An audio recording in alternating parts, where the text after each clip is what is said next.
livro de Ezequiel, capítulo 28. Deixa isso aberto aí, que antes eu vou fazer aqui umas considerações preliminares sobre o tema, a série que nós estamos conversando. E o pastor, sem que tenhamos conversado, pastor, nós não conversamos sobre o que o pastor disse aqui. E o pastor repetiu palavras que eu ia falar, pastor. Impressionante, a mesma palavra, um fio vermelho que atravessa toda a Bíblia. Esse tema realmente é o centro de tudo. Nós conversamos um pouco sobre esse assunto, e realmente não há condições de alguém se salvar sem conhecer o assunto que nós vamos estudar nessa série. Por isso que o nome é o que é preciso saber para ser salvo. Eu diria assim, alguém que vier aqui, nós estamos imaginando 12 palestras, alguém que vier aqui às 12 quartas-feiras sem faltar nenhuma, seguramente, eu asseguro, vai saber o básico que é preciso saber para se salvar. Em 12 palestras. O básico, o resumo do Evangelho em 12 palestras. Todos os temas estão ligados com a nossa salvação. Todos, a começar por esta noite. Quem não conhece, ou quem não conhece com maior profundidade o que nós vamos estudar essa noite, tem dificuldade de entender uma série de coisas relacionadas ao Evangelho. Tem dificuldade de entender, por exemplo, o sofrimento. Como é que é possível entender o sofrimento humano se nós não entendermos o que é o pecado? É impossível entender o sofrimento se você não entender o pecado, porque as coisas estão intimamente relacionadas. E há pessoas sofrendo e cobrando de Deus esse sofrimento, quando Deus nada tem a ver com isto. Uma coisa que nós precisamos saber. Outra coisa, semana passada, se não me engano, estava ouvindo a Rádio Jovem Pan. Eu tenho costume de ouvir a Rádio Jovem Pan no carro. E uma jornalista, uma escritora estava dando uma entrevista. Eu não guardei o nome dela, porque o que ela estava dizendo, o assunto não me importava. Até que chegou num determinado ponto da entrevista, e ela usou uma frase que essa eu guardei. Porque ela estava analisando essa questão dessas catástrofes que estão ocorrendo no mundo, e especialmente no Brasil, agora Rio de Janeiro, depois Salvador, São Paulo, essas catástrofes tremendas aí. E ela me sai com uma pergunta, pastor, que eu falei, mas olha que coisa. Ela disse assim, não foi uma pergunta, foi uma afirmação. Ela disse assim: o homem deve ter feito alguma coisa muito grave para estar colhendo tudo isso agora.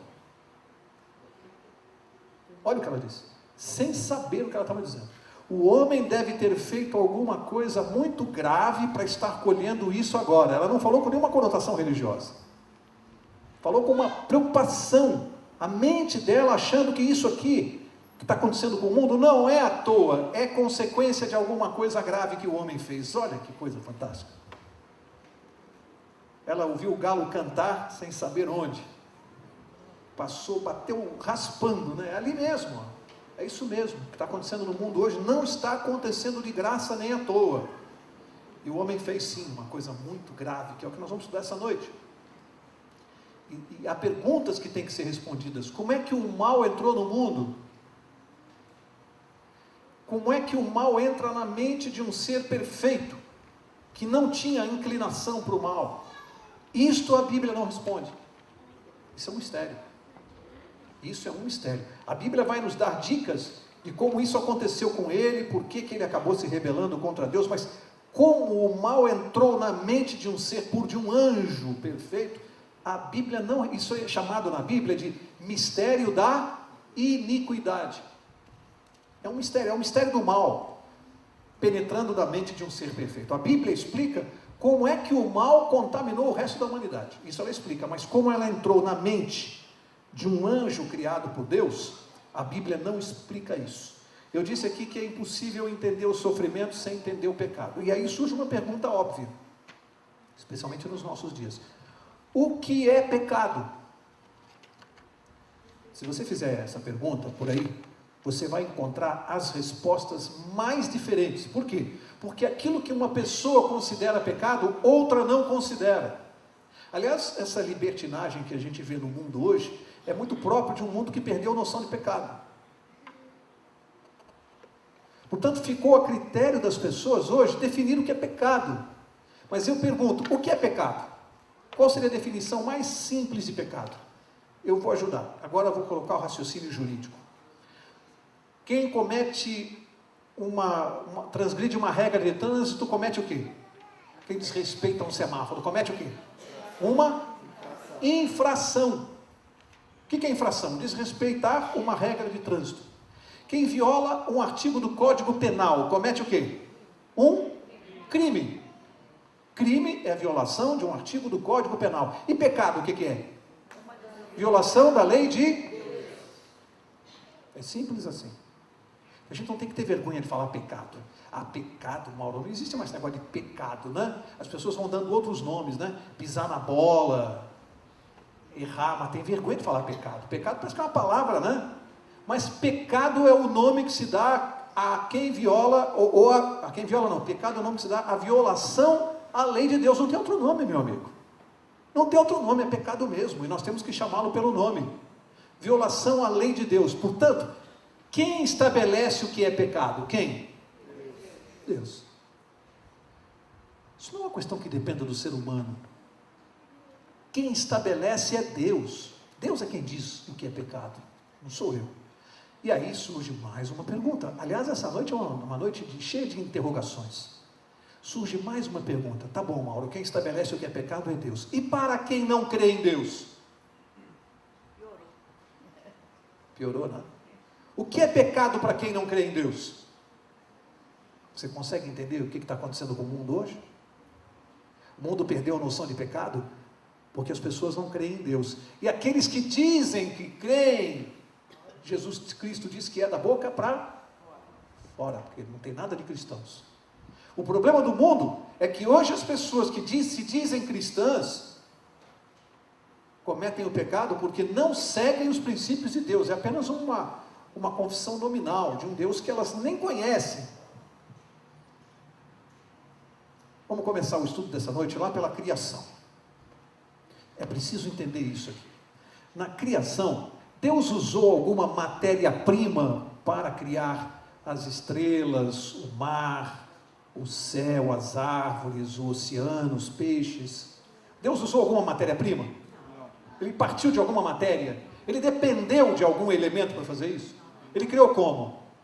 Com o poder da sua palavra. Com o poder da sua palavra as coisas vieram à existência. Deus não usou, não dependeu de nada para fazer isso. Portanto, nós estamos falando de um milagre. Não é que Deus transformou alguma coisa. Não. Ele criou tudo, inclusive a matéria. Ele não transformou nada, ele criou tudo. Esse Deus criador, se eu me auto-intitulo de cristão, eu tenho que crer num Deus criador. Se eu creio em evolução, eu posso ser tudo menos cristão. Portanto, o maior contrassenso que pode existir é um cristão evolucionista. É o maior contrassenso que pode existir. Não existe cristão, ou você é evolucionista ou você é cristão. E o mundo está cheio de cristãos evolucionistas, está lotado nas universidades, em tudo quanto é lugar, de gente que diz que crê em Deus, mas que o homem evoluiu do macaco. Uma menina foi perguntar para o pai como é que o homem tinha sido criado. E aí ele pegou a Bíblia e explicou para a filha que Deus tomou do barro, fez um boneco de barro, soprou nas narinas o fôlego da vida, e esse boneco se transformou num ser humano como nós somos criados por Deus. Explicou direitinho para sua filha. Alguns dias ela estava conversando com a mãe e perguntou para a mãe: mãe, como é que o homem foi criado? E a mãe falou assim: desde lá na Ásia Menor, tinham lá os macacos, e eles foram evoluindo, passaram pelo Pithecanthropus erectus, lembra? Você estudou isso em história. Pithecanthropus erectus, e aí o macaco foi, e aí chegou em nós evoluímos do macaco. A menina ficou com a dúvida, voltou lá para o pai, né? Papai, eu te perguntei de onde nós viemos, o senhor falou que foi Deus que nos criou. Eu fiz a mesma pergunta para a mamãe, e a mamãe falou que nós viemos do macaco. Afinal de contas, de onde nós viemos? Resposta sábia do pai: filha, eu falei para você da minha família, e a sua mãe falou da dela.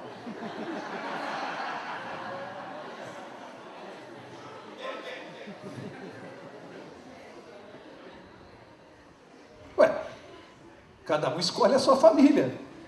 Eu escolhi a minha já. Você escolhe a sua.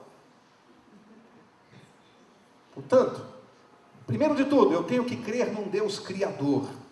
Bom, Deus criou. Antes de criar o homem, o que é que Deus criou?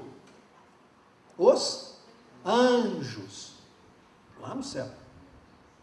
Deu aos anjos atributos de individualidade, pessoalidade, livre-arbítrio, que também nos deu, livre escolha, livre-arbítrio, deu aos anjos. Guarde o que eu vou dizer agora, porque isso é muito importante, que há pessoas que têm dificuldade de entender o mal, ou atribuem a criação do mal a Deus, e a escolha ao homem. Criação a Deus e a escolha ao homem. Isso é um erro gravíssimo. Gravíssimo.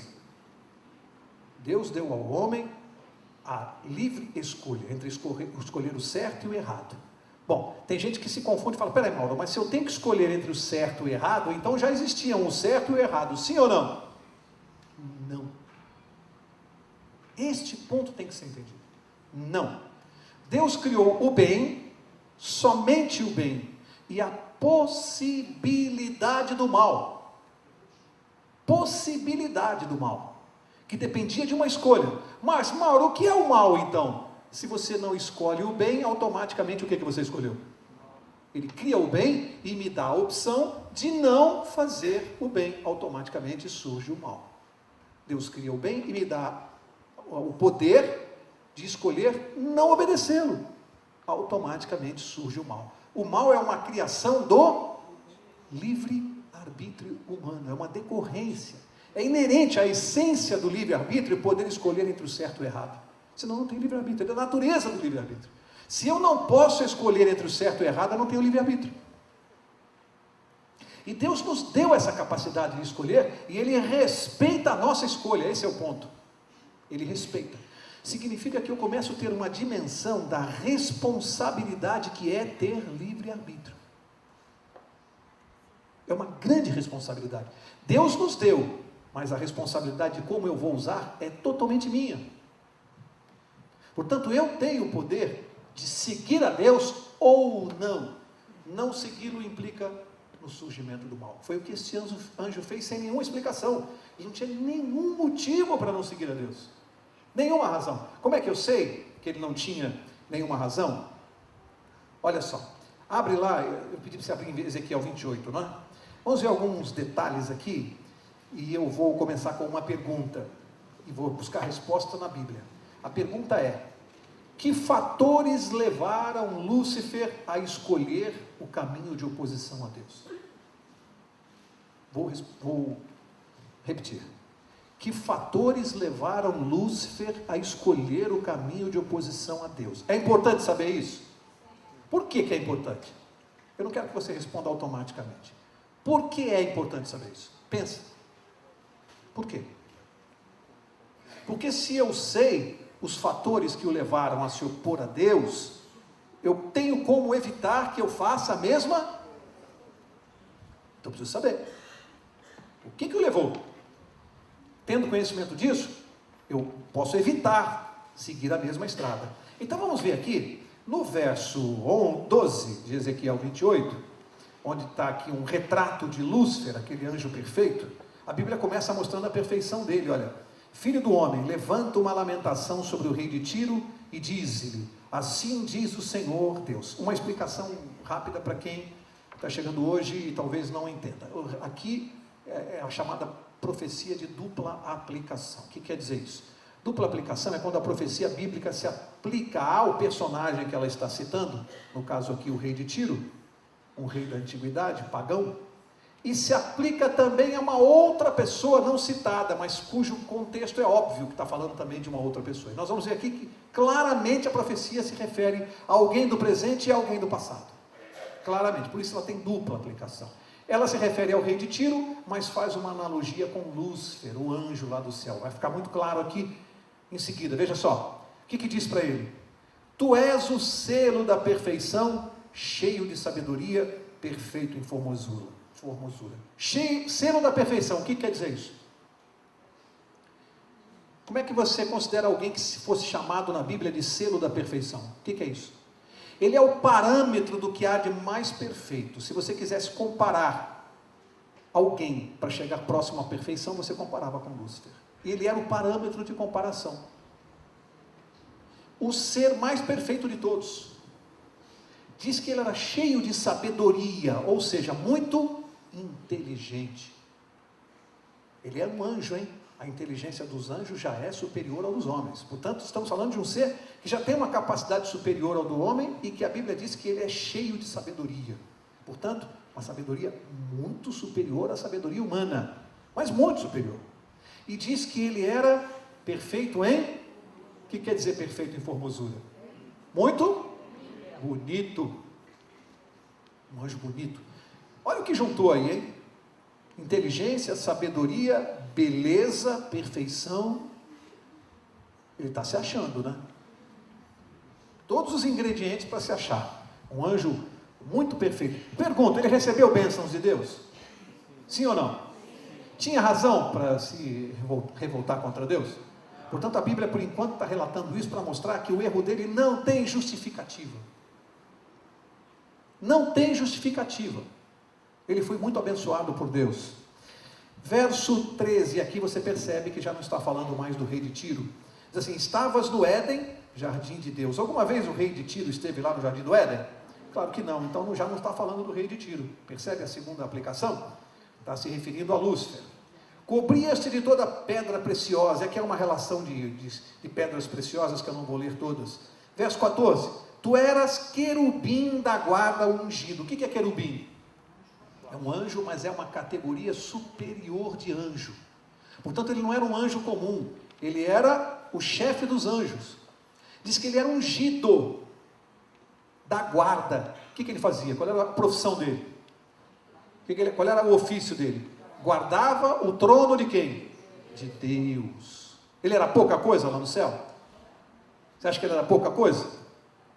Tinha um cargo importantíssimo. Abaixo da trindade divina, o Pai, o Filho e o Espírito Santo, Lúcifer era o ser mais importante do céu. Veja com quem nós estamos falando. Verso 15, preste atenção, hein? Perfeito eras nos teus caminhos desde o dia em que foste criado, até que, o que aconteceu? Se achou iniquidade em ti. Mistério. Ele foi criado como? Perfeito. Tinha algum defeito nele de fabricação? Deus errou em alguma coisa?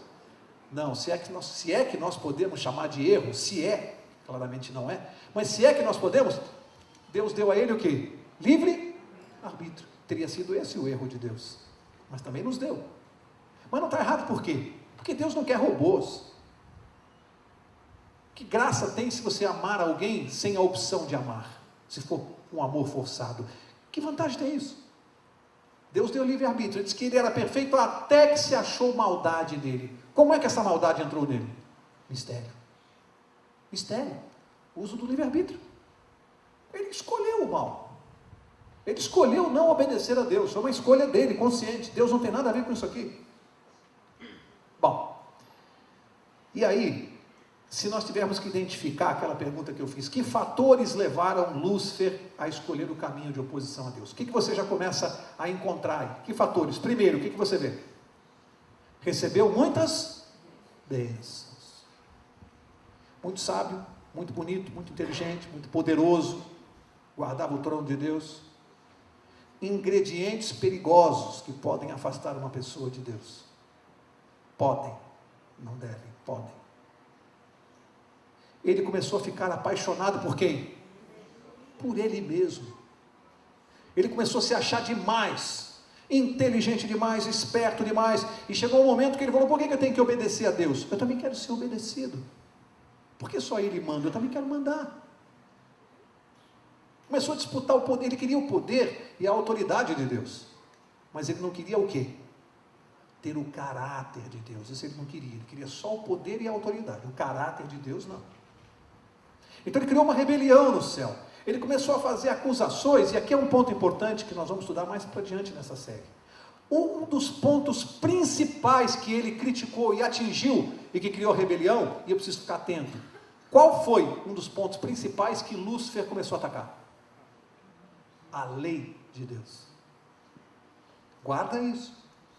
A lei de Deus foi o objeto do ataque. Ele dizia que era irracional essa lei, era impossível de ser guardada, que era um Deus tirano. Então ele sustenta que não dá para guardar os mandamentos de Deus. Ele começou a atacar a lei. Isso é muito importante para entender a nossa salvação. A posição que a lei de Deus ocupa, a importância que ela tem, ela não pode ser mudada, ela é eterna. Nós vamos ver porquê mais adiante. E Lúcifer foi um dos pilares do caráter de Deus, que é a sua lei. Ele atingiu o caráter de Deus ao tentar mexer na lei. E isso tem consequências sérias e graves. Foi criado sem nenhuma propensão para o mal e por uma escolha dele pessoal, ele, sem justificativa nenhuma, ele partiu para o mal. Acontece que o livre-arbítrio, todas as nossas ações e escolhas têm o quê? Consequências. E tem gente que não entende isso. Envelhece sem entender. Acha que pode fazer o que quiser e que não vai ter consequências. Por isso que tem gente sofrendo. O sofrimento do mundo é consequência das más escolhas que nós fazemos. As escolhas têm consequências, e Lúcifer teve que aprender isso, teve consequências para ele, a rebelião não podia ficar barata. Teve consequências. Qual foi a primeira consequência que a Bíblia relata? Lá em Apocalipse. O que aconteceu com ele?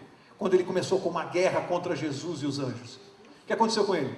Foi expulso do céu. Apocalipse 12, capítulo 9. Eu vou chegar já, não precisa pegar agora que eu vou chegar em Apocalipse já. Ele foi expulso do céu. As más escolhas dele tiveram consequências para ele. Agora pergunto, será que ele foi expulso sem que Deus desse a ele nenhuma chance? Você acha que o céu todo fez algum esforço para convencê-lo de que ele estava errado? O que vocês acham?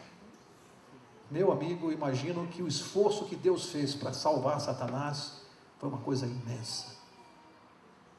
Fez de tudo o que era possível para convencê-lo do seu erro, mas sem sucesso. Ele não aceitou. Ele não admitiu. E aí Deus teve que mostrar para ele o resultado da sua escolha. Ele foi expulso do céu. Por que Deus não destruiu Lúcifer? Já. Deixa para o fim do estudo, lá para encerrar. Vou deixar esse assunto mais para frente. Mas fica aí com essa pergunta. Alguns podem perguntar, Mauro, não teria sido mais fácil, ao invés de expulsá-lo, ter matado Lúcifer lá no céu? Eliminado ele? Não teria eliminado o mal pela raiz? Teria? Guarda a interrogação aí. Teria sido melhor matá-lo? Já teria resolvido logo o problema? Deus é muito sábio para errar. Mas isso vai ficar para o fim. Se eu esquecer, alguém me lembra se eu esquecer, tá? Eu quero deixar isso para o fim. Outra pergunta. Por que Deus, que é todo poderoso, alguém tem dúvida disso? Por que ele não impediu que Lúcifer tivesse esse deslize moral? Podia impedir? Mas ali teria que interferir no quê? No livre-arbítrio. Deus interfere no livre-arbítrio? Então guarda mais isso. Deus não interfere no livre-arbítrio. Se Ele deu, Ele respeita o nosso uso. Deus não interfere no nosso livre-arbítrio. Ele apela, mas não interfere. A nossa escolha é nossa. Ele não interferiu na decisão de Lúcifer. Tivessem as consequências que tiveram. Gravíssimas e desastrosas para a humanidade. Mas Deus não interferiu. Foi expulso do céu para a terra. Agora sim, abre lá em Apocalipse capítulo 12, alguns versos importantes que eu vou ler bem rapidinho para avançar. Apocalipse capítulo 12. Primeiro eu vou ler o 9, que diz assim: e foi precipitado o grande dragão. Eu estou lendo Apocalipse 12, 9. Foi precipitado o grande dragão, linguagem simbólica de Apocalipse, né? Mas agora vai identificar. A antiga serpente, olha aí, guarda aí, ó. Serpente, o dragão, o diabo é o mesmo da serpente, lá do Éden, que se chama diabo e Satanás. O que ele faz, hein? Que engana a todo mundo, ou em algumas traduções, seduz a todo mundo. O que aconteceu com ele? Foi precipitado na terra, e os seus anjos foram lançados com ele. Para onde ele foi expulso? Para onde? Para aqui. nós estamos vivendo, é para esse planeta aqui mesmo. Começa a explicar para você um pouquinho do que está acontecendo hoje. Será que você, sabendo a presença invisível de Satanás aqui, com 1/3 dos anjos do céu, será que começa a explicar essa balbúrdia que está aqui na terra? Ser invisível, mas muito real, presente aqui no nosso dia a dia. Satanás, tanta gente acha que isso é folclore, mas a Bíblia não diz que é folclore não, diz inclusive para onde ele foi expulso. Olha, agora eu quero estudar com você, vai lá para Gênesis capítulo 3, porque o importante do estudo dessa noite, tudo isso para chegar aqui, todo esse preâmbulo para chegar aqui, o importante é nós estudarmos a estratégia que ele utiliza para cumprir aquela profecia de Apocalipse, aquele que seduz, que engana todo mundo. Você gostaria de saber qual é a arma que ele usa para seduzir? Você gostaria de saber como é que ele age para enganar? Se você descobre a arma do seu inimigo, fica mais fácil. Se alguém te avisar antes, olha Mauro, eu fiquei sabendo que tem alguém planejando assaltar o seu escritório amanhã, eles estavam combinando e eu ouvi, eles vão estar no seu escritório às 2 da tarde, o que eu faço? O que eu faço? Se alguém me falar isso agora à noite, o que eu faço? Cerco o quarteirão todo de polícia, ou chamo o meu pastor,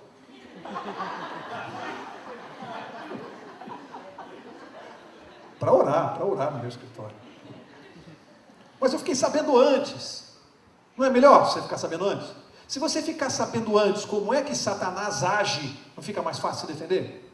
Mas a Bíblia revela, é só ler. É só ler, você vai ver como é que ele age na nossa vida. Está tudo escrito aqui. Só não sabe quem não lê. Então vamos ver como é que ele age. Gênesis capítulo 3, verso 1. E o verso já começa com a serpente, que Apocalipse disse quem é. Quem é a serpente? É o diabo. O verso já começa. Então, a serpente era o mais astuto de todos os animais do campo, que o Senhor Deus tinha feito. Esta, quem? A serpente. Disse à mulher. Quem é a mulher? Eva, a única mulher que existia no Éden. O que a serpente, o que o diabo disse para Eva, no seu primeiro contato? Ele disse assim, é assim que Deus disse, : não comereis de toda a árvore do jardim? Mas o que é que Deus tinha dito? Gênesis 2, 16 e 17. Vamos ver o que Deus disse? Ordenou o Senhor Deus ao homem, dizendo, de toda a árvore do jardim comerás livremente, mas da árvore do conhecimento do bem e do mal, dela não comerás, pois no dia em que dela comeres, certamente morrerás. O que Deus disse? Pode comer de todas as árvores? Pode. Só não pode comer de uma. Qual é? Do bem e do mal. Foi isso que Deus disse. O que o diabo falou para Eva?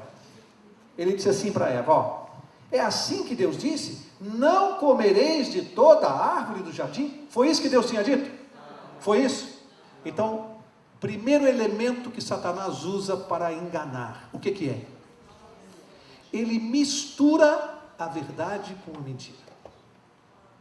Não se iluda achando que ele usa só a mentira, não se iluda. Muitas vezes ele vai misturar a verdade com a mentira numa medida, numa proporção suficiente para enganar. Porque se ele falar só mentira, fica fácil de desmascarar. Ele confunde quando ele mistura a verdade. Percebem que ele pegou a frase de Deus e falou alguma coisa muito parecida com o que Deus disse, mas com um sentido diferente, um significado diferente. Ele fala parecido, é quase igual, mas é diferente.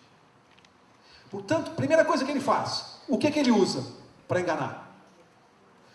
Vou reformular a pergunta. No primeiro contato do diabo com o ser humano, ele falou de quem? De Deus. No primeiro contato do diabo com o ser humano, ele falou de Deus. E aí eu vou usar uma frase que é preciso você compreenda bem para não ficar mal interpretada. O diabo é religioso. Ele fala de Deus. O diabo pode usar as religiões? Elas não falam de Deus? Não é um elemento excepcional para enganar? Você usar a palavra de Deus para enganar? Portanto, guarda aí. Cuidado quando alguma religião pregar alguma coisa para você. Vai conferir na Bíblia se é exatamente assim ou se é parecido. Vai ler com seus olhos. Veja se é parecido. Porque esse é o argumento que ele usa. Esse é o método, essa é a estratégia. A palavra de Deus, quase igual. Quase igual, mas não é igual. Segunda coisa que ele fez aqui, ele apareceu para Eva e disse assim: boa tarde, Eva, eu sou o diabo. Prazer em conhecer. Foi isso que ele fez? Quem que apareceu para conversar com ela? Ela esperava, Deus tinha advertido que naquela árvore, ele tinha contado a história lá do céu para eles, para o casal? Sim ou não? Claro que sim. Claro que Deus advertiu o casal. Não vai até aquela árvore, contou tudo o que aconteceu no céu. Ele só tem permissão para ficar na árvore, ele não pode ficar na árvore. Deus estabeleceu limitações, não é que ele expulsou o diabo para a terra e deixou ele fazer o que ele quer. Estabeleceu uma limitação, você vai ficar confinado na árvore. Você só terá acesso ao ser humano se ele me desobedecer. Nós estávamos protegidos? Estávamos. Porque ele só teria acesso se nós desobedecêssemos a Deus e fôssemos até a árvore. Percebe que não tem nada de frutinha, nem de maçã, nem nada disso? O papo aqui é outro. A questão é obediência. Deus advertiu o casal. Aí Eva, né? Mas por que não pode ir naquela árvore? Adão falou para ela assim: tem um monte de árvores, por que aquela? Não, mas por que não pode ir naquela? O que será que Deus não quer que eu veja? Não é assim que nós somos? Não é na proibição que nós queremos? Por quê? Eu quero saber o que tem naquela árvore. E ela foi se aproximando, assobiando, achando que se o diabo aparecesse, ela ia sair correndo. Mas o diabo não veio, veio uma serpente colorida, bonita, e falando. Ela achou maravilhoso, que o homem normalmente é calado, né, pastor? O homem não gosta muito de conversar. E a Eva estava sozinha, queria conversar. Uma serpente conversando com ela. Eu imagino a serpente: e aí, amiga? Como vai, amiga?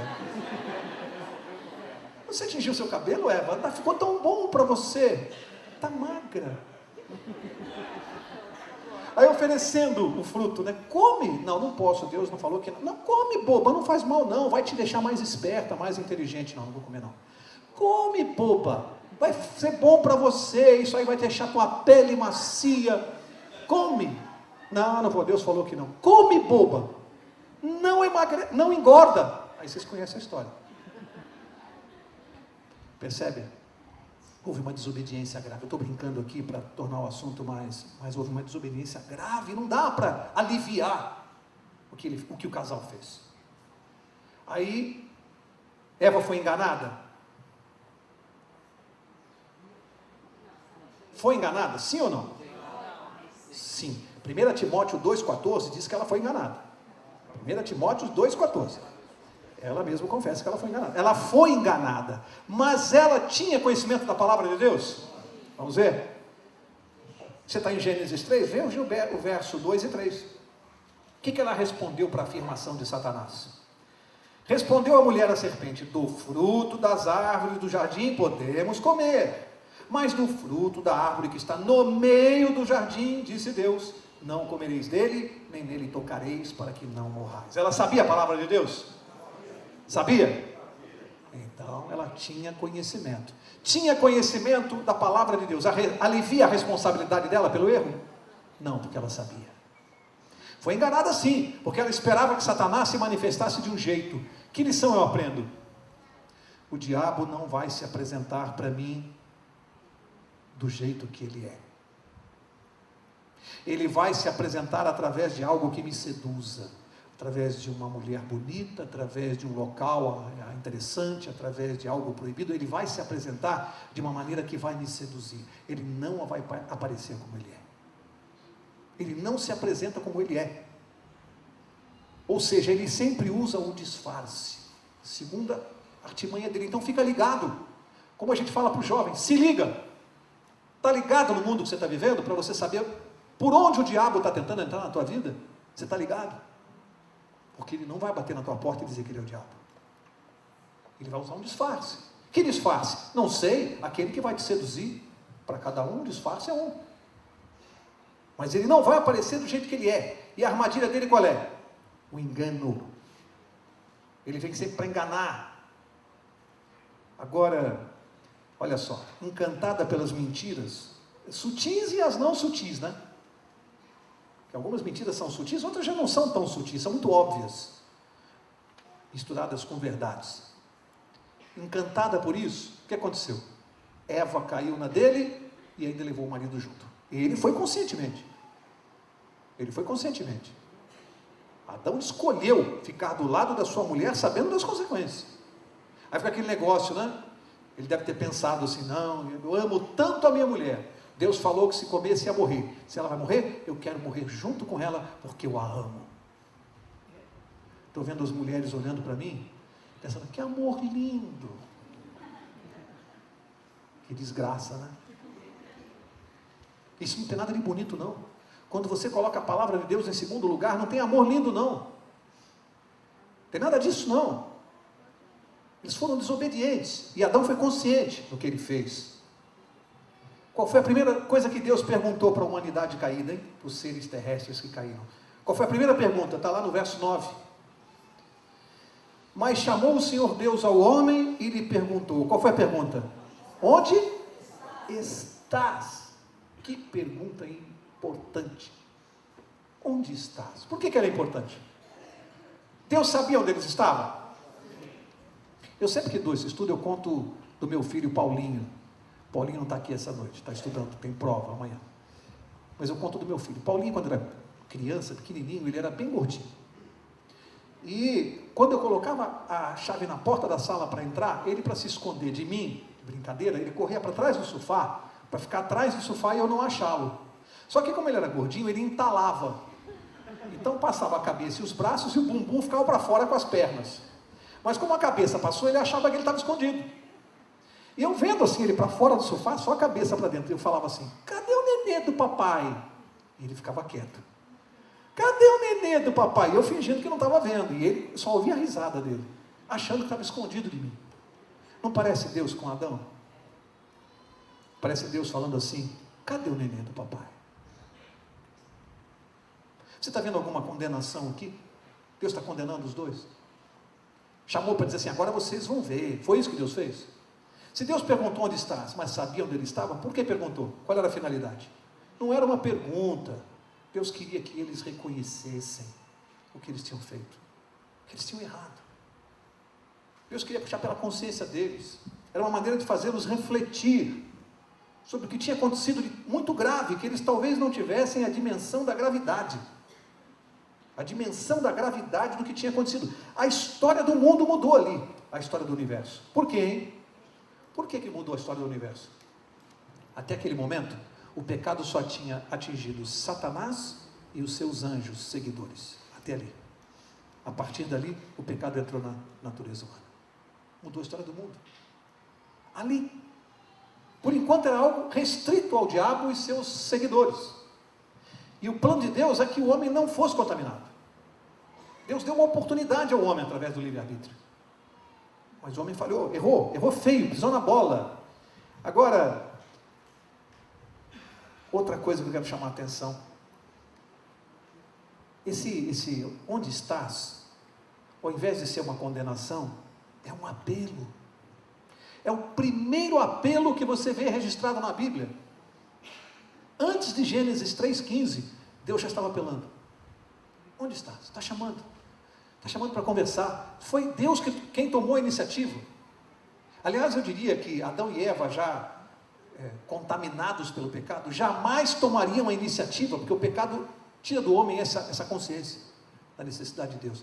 Nós, com a natureza do pecado, jamais tomaríamos a iniciativa de buscar a Deus. A iniciativa é sempre dele. Nós jamais faríamos isso. Quero começar a encerrar. Olha o verso 6, que eu quero perguntar uma coisa aqui. Verso 6. Que características da árvore levaram Eva a desobedecer a Deus? O que você encontra na árvore? Vamos ver juntos, verso 6. Vendo a mulher que aquela árvore, o que ela era? Boa para se comer, guarda aí.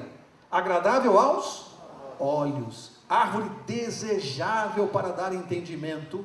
Tomou do seu fruto e comeu. E deu também a seu marido, que estava com ela, e ele comeu. Quais as características que a árvore tinha que chamaram a atenção de Eva? Quais são? 3, pelo menos. Boa para se comer. Agradável aos... E boa para dar o quê? Entendimento. Que princípios você vê por trás disso, que foram violados? O que você vê aqui? O que ela priorizou em função daquilo que os olhos dela viram e gostaram, que deu vontade de comer, que os sentidos, que o desejo dela teve vontade e ela passou à frente da vontade de Deus? Que princípio ela violou? Bom, de cara o primeiro, né? O amor a Deus acima de todas as coisas. Violou o princípio da lealdade? Violou o princípio da fidelidade? Violou o princípio da adoração? Violou o princípio da santidade? Percebe quantos princípios? O que ficou manifestado claramente? Ela deu preferência à sua própria razão. Ela achou que não havia mal, que aquilo era bom para ela. Ela decidiu e seguiu a sua convicção pessoal. O que eu tiro de lição para a minha vida? Todas as vezes que eu colocar a minha convicção pessoal acima da palavra de Deus, vai ser um desastre. Se eu seguir, tem gente que fala assim, siga o seu coração, siga a sua intuição. Começou o desastre. É só você seguir seu coração. Siga a sua intuição que o desastre começa. Siga a palavra de Deus, siga a vontade de Deus, siga o caminho que Ele apontar. Não vai pelo teu nem pelo meu coração, não, que não vai dar coisa boa.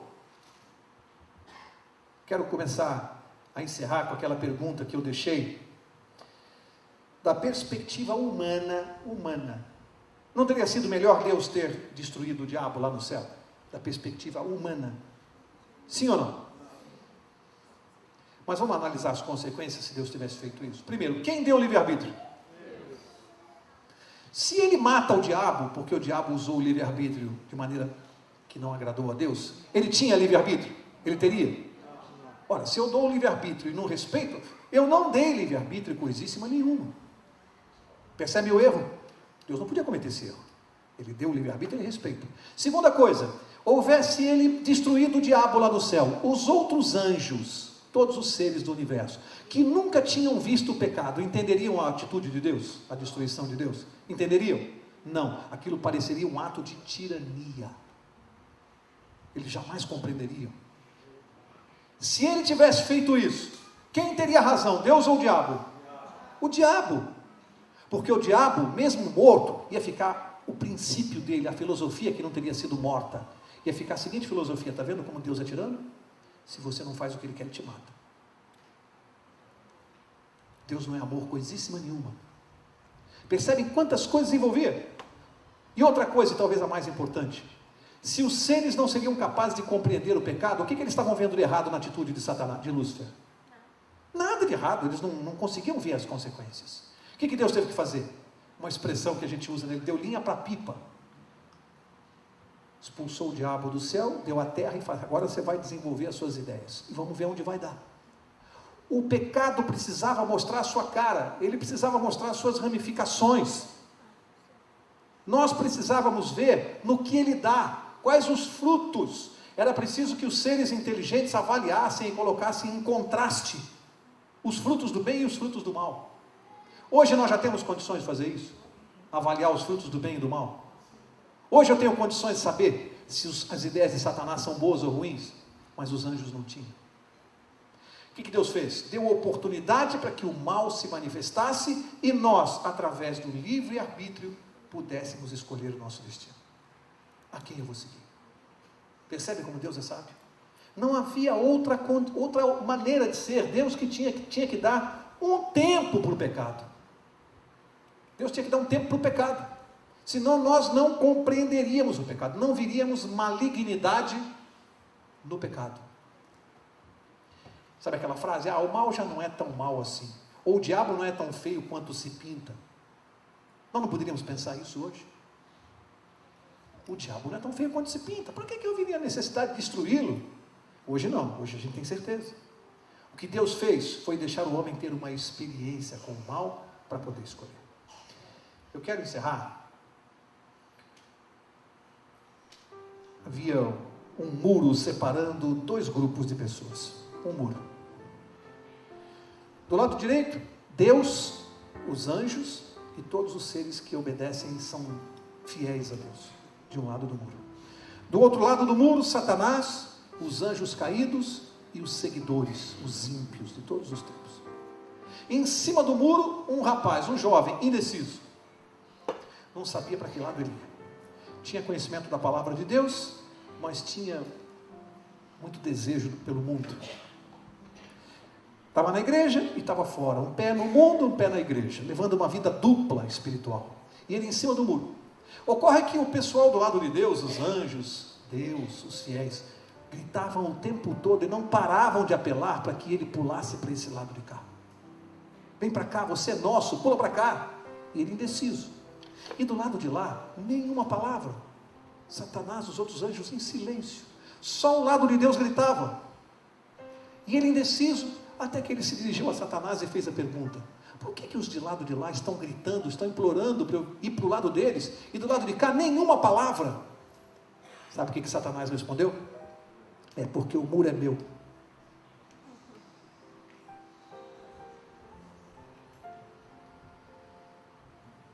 Cuidado, se tem alguém com um pé no mundo e um pé na igreja. O muro tem dono. Não brinque com isso. O muro tem dono. Na próxima quarta-feira, nós vamos responder a segunda pergunta fundamental para ser salvo. Que medidas extremas foram necessárias para nos livrar do pecado? Você quer saber que medidas foram necessárias para nos livrar do pecado? Vem aqui na próxima quarta-feira. Segundo tema que tem a ver com a nossa salvação. Eu vou pedir para o pastor orar e nos despedir em oração.